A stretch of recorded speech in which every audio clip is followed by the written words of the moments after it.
Okay. Hey, Jay.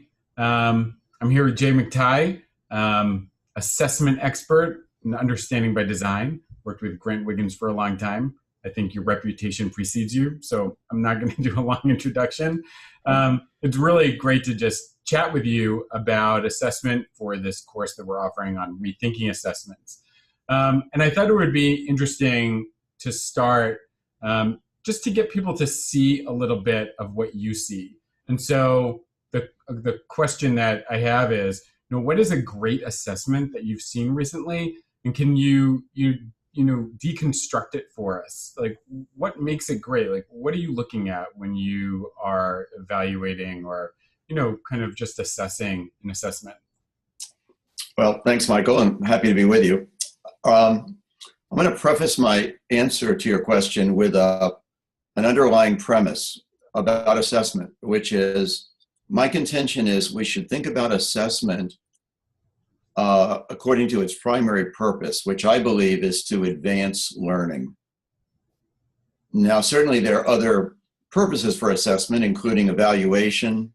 We see that in accountability testing in state and national standardized tests.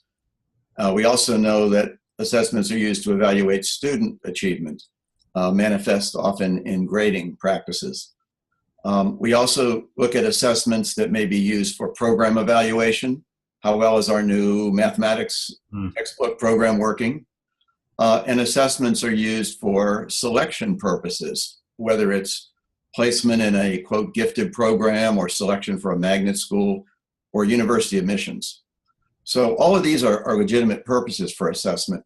But my contention is that when we think about the varied purposes for assessment, we should operate assessments in ways that don't undercut the primary purpose, which I believe is to advance learning, especially for school and classroom-based assessments. So having said that, let me answer your question.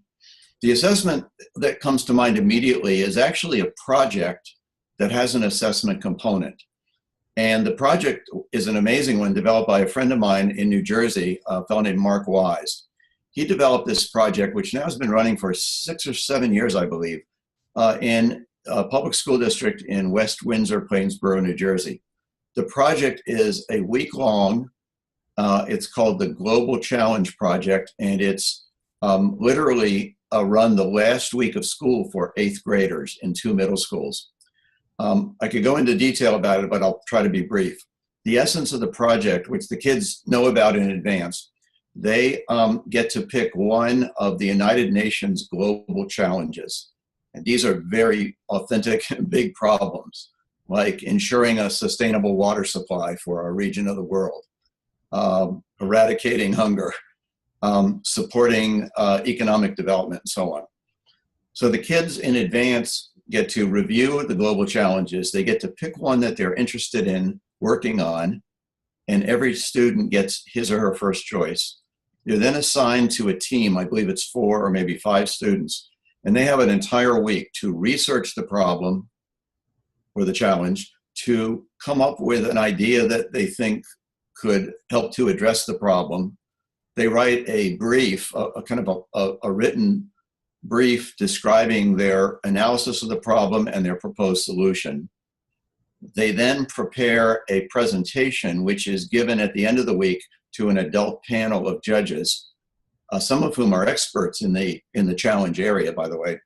And the kids present as in a Shark Tank-like a pitch, where they're basically presenting to get their proposed solution funded. And the judges will judge their written paper and their oral presentation against an established set of criteria. So that's the week-long project. It is an engaging project. It's a learning experience, but it is also an assessment. Kids are assessed on well-developed rubrics. So what makes it an effective assessment for me? There are quite a number of components. One, this is truly challenging.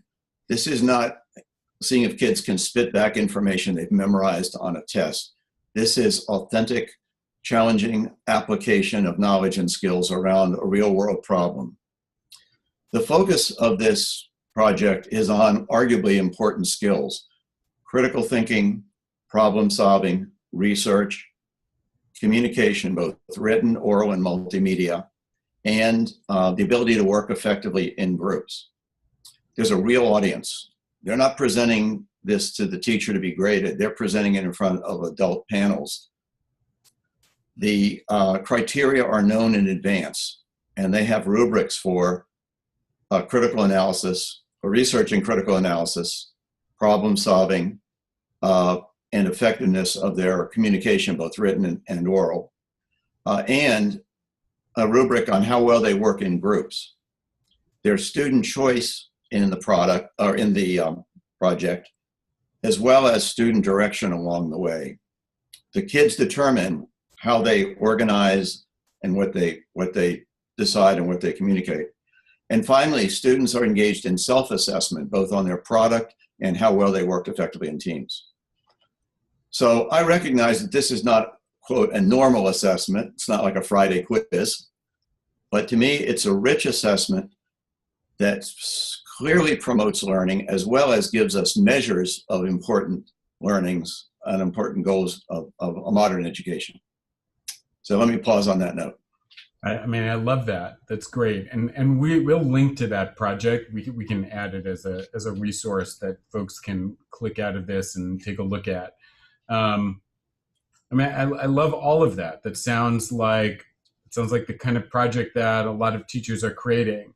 And I'm curious, what's the science behind some of this? What does current research say to back up these? I mean, it seems like these are best practices that we need to be following as educators. How is the research backing all of that up? Well, I'm not so sure that the research is specific to assessment, other than, for example, research on feedback and the importance of feedback in learning. And I'll come in on that in a little more detail shortly. But I would rather focus on research as well as experience of teachers and students around this question. What are the factors that will influence the students' willingness to put forth effort, try to do their best in school? And I think that is pretty clear, those elements. One is there has to be goal clarity. In other words, the student needs to know what they're working toward, what the goal is, what the expectations are. If the goal is not clear, it's hard to marshal your energy to do your best. And in fact, this is one of the challenges, arguably, in standardized testing, that it's not always clear what will be on the test. I mean, broadly speaking, they say, oh, we're assessing the standards, but it could be any number of things. As opposed to the task I just described, where it was crystal clear what the goals were and how students would be evaluated. So task and goal clarity are important. A second factor is relevance. Does the student perceive that the learning goal and the associated assessments are worthwhile learning and working toward? I have to say that I think in many cases in schools, what kids are being asked to do, particularly in the form of test prep ditto worksheets, multiple choice practice tests, are not particularly engaging because students don't see them as relevant or meaningful in some cases. And so as much as we can craft our learning goals and appropriate assessments around relevant and authentic goals, I think we can increase student willingness to put forth effort and enhance motivation to learn. A third important factor is a student's perceived ability to be at least moderately successful in reaching a learning goal or doing well on an assessment. And this factor is significant in a number of ways, and it has implications for assessment practices.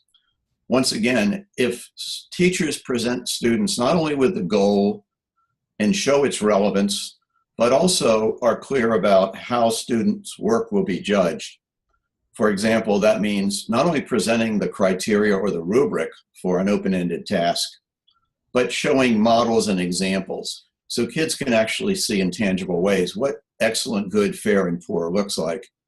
Because my experience is just giving students a rubric with a bunch of words doesn't ensure that all kids know what that rubric means or how good is good enough. But when you see examples that you can study and learn from, that increases your capacity to, hey, I can do this, or I'm not going to make that mistake if they see a bad one. And there's no one right answer. There's not one right answer to open-ended assessment tasks, similarly. Another capacity or factor in that third capacity of being aware that you have the potential to be successful has to do with how the teacher supports and works with students. And that's where the role of feedback becomes really important. I'm going to say more about that shortly. Yeah, let's dive in there. I mean, let's talk about feedback. We can jump around. You know, what is the relationship between feedback and assessment? What makes for good feedback, and what are we looking for there? Well, in the case of feedback, I think the research is unquestionably clear. Number one, giving students timely and specific feedback is one of the most significant factors that improves learning and achievement. We just know this. Research from Dylan William and Bob Marzano and John Hattie and others have confirmed this unequivocally. But to be effective, feedback has certain qualities. It needs to be specific. And some teachers believe that if they give students a quiz and give the quiz back, that's feedback. Well, unless there's detailed commentary on what the kids missed, giving them a B plus or a comment like work harder next time, that's not feedback. Feedback has to be specific relative to your performance against the goal. Second, it has to be understandable to the learner. So the language of the feedback needs to be, I guess, understandable. Sorry for the phone in the background there. If I can cut that off. A third factor of feedback is it must be timely. This is one of the quintessential reasons that most standardized tests aren't particularly helpful to enhance learning. You don't get the results back for 2 weeks or 3 months. But classroom assessments can be timely. And a fourth and really important quality of feedback is there has to be an opportunity built in for the students to make use of the feedback. Just returning a student's draft paper with comments is incomplete unless you also let the student revise. I like to say that feedback without opportunity to use it is like eating without digesting. It's incomplete. So these are the qualities that make good feedback, and the best teachers understand this and use it. And we know it makes a difference in students' performance, but also in their belief that they can learn and achieve because they know that feedback is going to be provided. Yeah, we've seen, some amazing work with some of our faculty too on modeling how to give feedback to students and then having students learn and practice over the course of a term, providing each other with feedback. So, they're learning to think like an expert in a way and to look at a peer's work in an analytical way. And it's amazing. No, I completely agree. Yeah. So I'm going to jump to one of the things we've been talking a lot about at GUA is rethinking school, of which rethinking assessments is an element. And with everything that needs to be rethought and retaught and coached, et cetera, within schools, what are the systems our schools have in place that need to change to support how we assess and how we can change? Well, from a systems point of view, I'll be a little coy and say, read my 2 books. One is Schooling by Design with Grant Wiggins, and a more recent one is entitled Leading Modern Learning. Both of those books describe more systemic ways in which schools and school districts can approach curriculum and assessment and instruction and the reporting systems that go along with that, including grades and report cards. I think there are fundamental systemic changes needed. But just for the purpose of this short interview, let me give you a more practical and specific frame for what we can do to improve assessment in schools right now. And my proposition is that teachers should think of themselves more like coaches, athletic coaches, and or sponsors of extracurricular activities like drama, debate, band, and so on. And so what do I mean by that, and what would that look like in classrooms? So I have, I think, 6 points. One is I propose that we frame our curriculum and our teaching and our assessment around what I call performance goals. Rather than saying, you got to learn all this material that I have to cover, it's in the grade level standards, I'd rather have teachers and curriculum teams say, what do we want students to be able to do with their learning? And if you think about it, a coach doesn't feel they have to cover the playbook play by play. They always coach with the game in mind. They're coaching with performance in mind, and they use the playbook as a resource based on the players they have and the needs that those players show. And I think a quintessential shift that would be to the good would be to get away from this coverage mentality. You got to cover all this content and hope it sticks, to a performance-based orientation. Can I ask a question there, Jay? Of course. I'm wondering, in this analogy, what's the game that we're preparing them for? Is it college, or is it life? I'll give you my thoughts on that. I think the game is that students are able to apply their learning to new situations within and outside of school, and that we plan a curriculum backward from that. Now, I've written about, and that's where the books come in, I've written about the idea of developing a curriculum and assessment system around what I call long-term transfer goals. And the transfer goals are within subjects, they're discipline-based, but there are some that cut across subjects, like the ability to critically appraise content, the capacity to communicate effectively for different audiences, purposes, and through different media, and the ability to work with others. The so-called 21st century skills that all the employers are clamoring for need to be a part of our thinking. But so too do the important learnings that have evolved in the disciplines. So my answer to your question is, let me turn it around. If our goal is college, career, and civic preparation, we have to ask the question, what do we want students to be able to do well to succeed in higher ed, on the job, and in their role as citizens? And we can identify a relatively small number of what I call long-term transfer goals. That's the game that I think we want kids to play. Great, I love that. Now, a couple of the other ones then. So coaches always use pre-assessments right in the beginning of a season or the beginning of a club. For extracurriculars, the coach wants to find out what the players or what the members of the group know and can do. And based on that, they can then begin to plan their practices. Likewise, effective coaches are always assessing. Formative ongoing assessment is the essence of coaching. In a sense, coaching is formative assessment and feedback. That's what you do in practice, but it's always geared toward the game. Thirdly, there's direct instruction needed in coaching. If you don't know the rules of the game, you can't play it well. If you haven't developed basic skills of the game, you're not going to be effective on the field or on the court. But there are also strategies, and we know that from coaching, that a team can be athletic and skilled, but not play smart. That there are what I would call understandings about the game, otherwise known as strategies, that are also imparted. So to say that we have a performance-based orientation in no way is meant to suggest that teachers don't teach anymore. Of course they do. There's a place for direct instruction. There's a place for ongoing assessment and feedback, otherwise known as coaching. But everything is directed toward what we want the players to be able to do on their own. It's independent and authentic performance is our focus. Finally, coaches and sponsors differentiate.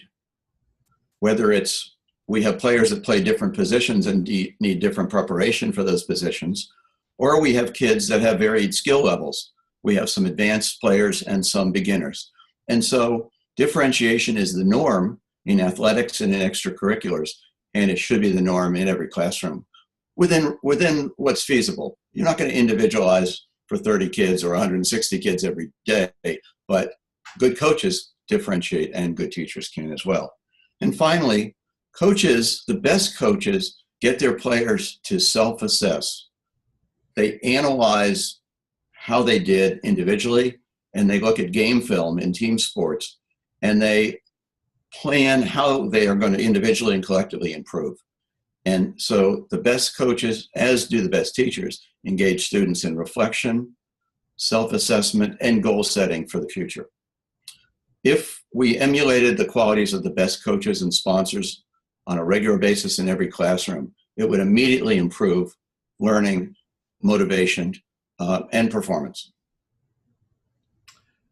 Yeah, I mean, it's heartening, right? If we could design assessments like the one that you started talking about on an ongoing basis, I mean, school would look very different than it does now.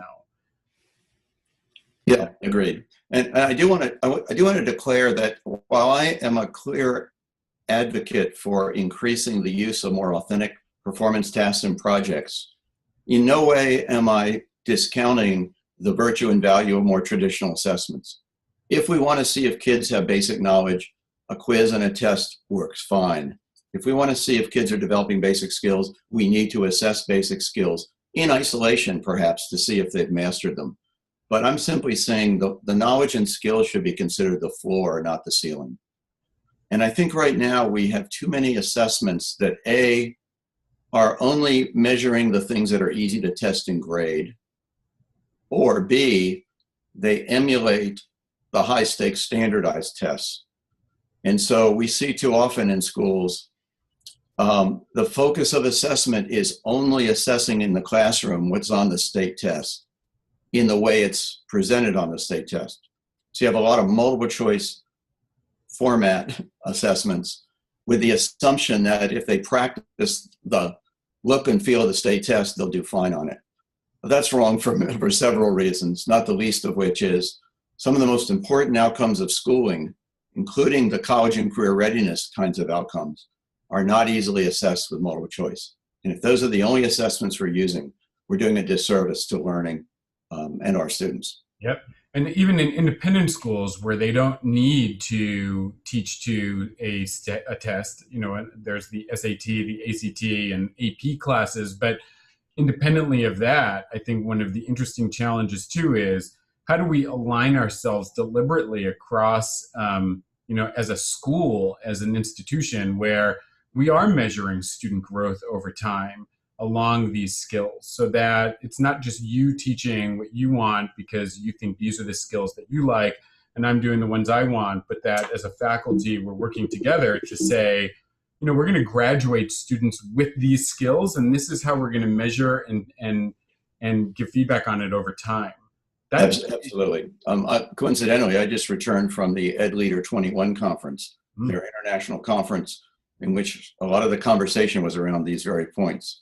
I'm also on the advisory board of the Mastery Transcript Consortium, which is an effort to really try to expand the conception of what constitutes evidence of learning and performance, and trying to get colleges to open up a bit beyond just the easy to count GPA and AP SAT scores. Yeah. So I'm an advocate for these movements. Yeah, that's great. Are there any other, this might be a nice place to end, give people some time to go on a web hunt. Are there any other tools or sites that really spark your excitement lately? The Ed Leader 21, the MTC, anything else come to mind? Oh yeah, there are many. I'll give you just a couple. So one is the Scale performance task collection that's developed or made available through Stanford University. It's called Scale. You should be able to Google it. They've had a multi-year effort for collecting performance tasks from multiple sources, vetting them, and then putting them into a searchable database. It used to be a project restricted to member states, but it is now thankfully wide open. It's an amazing, rich collection of many good performance assessment resources. Another one of my favorites is the Literacy Design Collaborative, ldc.org. Again, an amazing collection of what they call task templates that are not simply assessments, although they can be used for assessments. They're really the performances around which we build units of study and curriculum. And that's a free resource, ldc.org. A third one is called Defined STEM. And Defined STEM is a paid site. You would subscribe as a school or district, get a license. But they have an impressive collection of authentic performance tasks stimulated by really interesting real-world videos of learning applied in various contexts. It's definitely worth checking out. I mean, I could tell you another dozen, but those are top for me. Yeah, that's great. Jay, I want to thank you for your time. It was great to connect and to get to chat about these things. I really appreciate it. Thank you. Okay, well, good luck with the assessment course, and enjoy being with you.